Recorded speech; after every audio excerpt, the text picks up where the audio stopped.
You've been lied to about money your entire life. They told you that working hard would make you rich, that saving money was the key to financial freedom, that if you just got a good job, everything would fall into place. But look around. How many people do you know who followed that advice and still struggle? The truth is, wealth isn't just about working hard.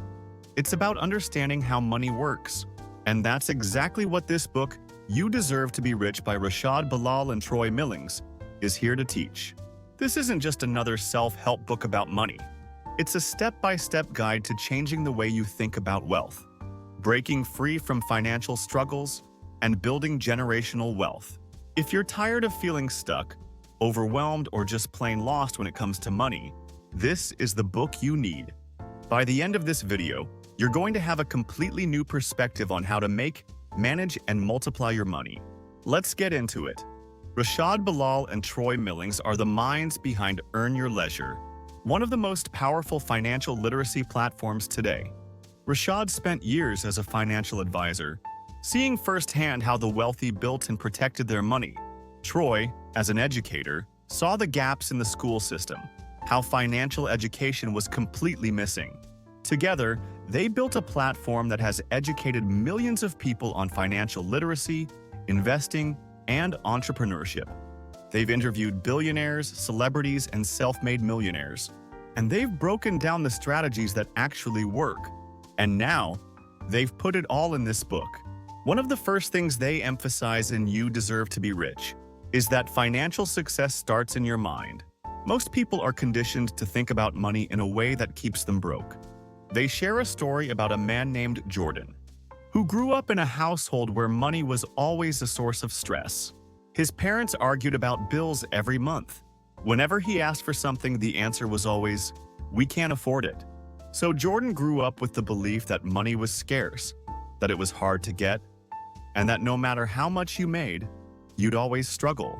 Fast forward to adulthood, Jordan lands a great job, starts making six figures, but somehow, he's still living paycheck to paycheck.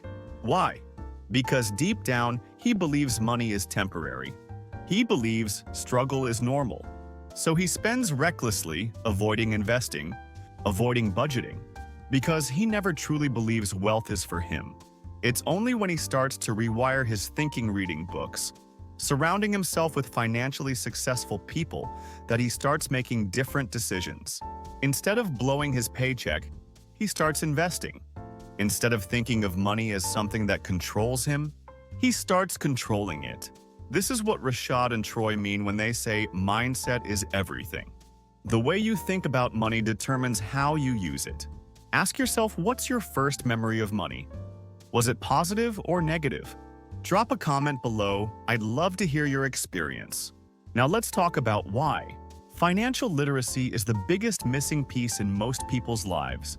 We spend years in school learning about history, algebra, and science, but almost no time learning how to manage money. And that's not by accident. The traditional education system is designed to create employees, not financially free individuals. They tell a story about Jason, a college graduate who followed the right path. He got a degree, landed a job, and started making $65,000 a year. On paper, he was doing well, but after taxes, student loans, rent, car payments, and everyday expenses, Jason barely had anything left over at the end of the month. He thought he was building wealth, but he was really just maintaining a cycle of survival. Then he met Marcus, a high school graduate who took a different route. Marcus learned about investing at a young age. Instead of going into student debt, he worked and put his money into stocks and real estate. By the time Jason was struggling to pay his bills, Marcus had built up a six-figure investment portfolio, despite earning less on paper. The difference? Financial literacy. Understanding how to use money is more important than how much you make. Jason was making money but spending it all. Marcus was making money but multiplying it. So the question is, are you just working for money, or is your money working for you? One of the biggest lessons in You Deserve to Be Rich is that ownership is the foundation of wealth. They tell the story of Erica, a woman who worked a high-paying job, but spent all her money on liabilities, designer clothes, luxury vacations, expensive cars. She looked rich, but she was actually one paycheck away from financial disaster. Her friend Alex made less money but focused on ownership. Instead of buying a fancy car, he bought a rental property. Instead of spending thousands on clothes, he invested in stocks. 5 years later, Erica was still working to maintain her lifestyle, but Alex was making passive income from his assets. The difference? Erica spent her money on things that lost value. Alex put his money into things that made more money. They explain that if you don't own anything, you're always going to be working for someone who does.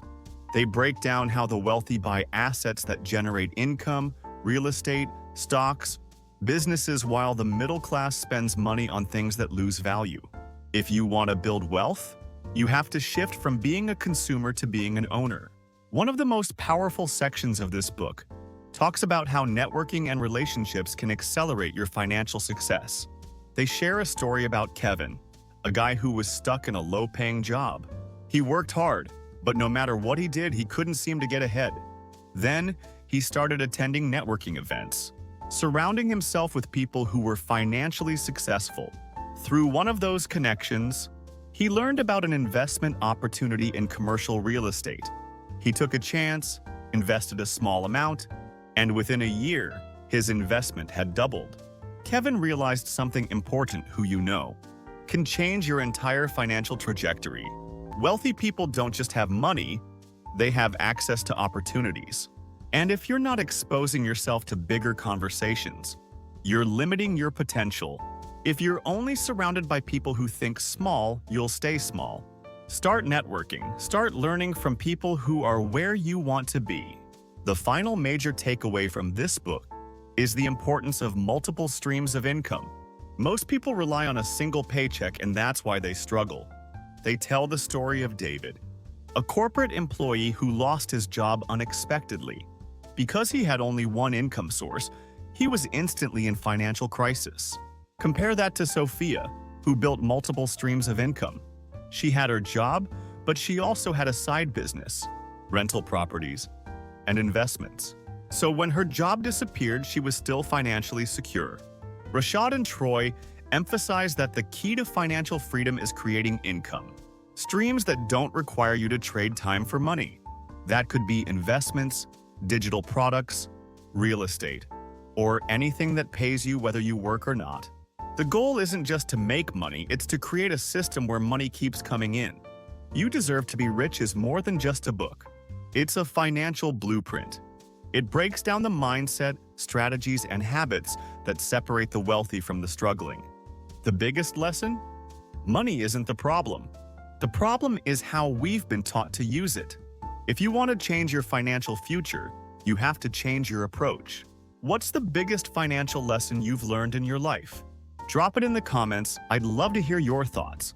And if this video gave you value, hit that like button, subscribe for more, and share this with someone who needs to hear it. I'll see you in the next one. Stay smart, stay wealthy, and remember, you deserve to be rich.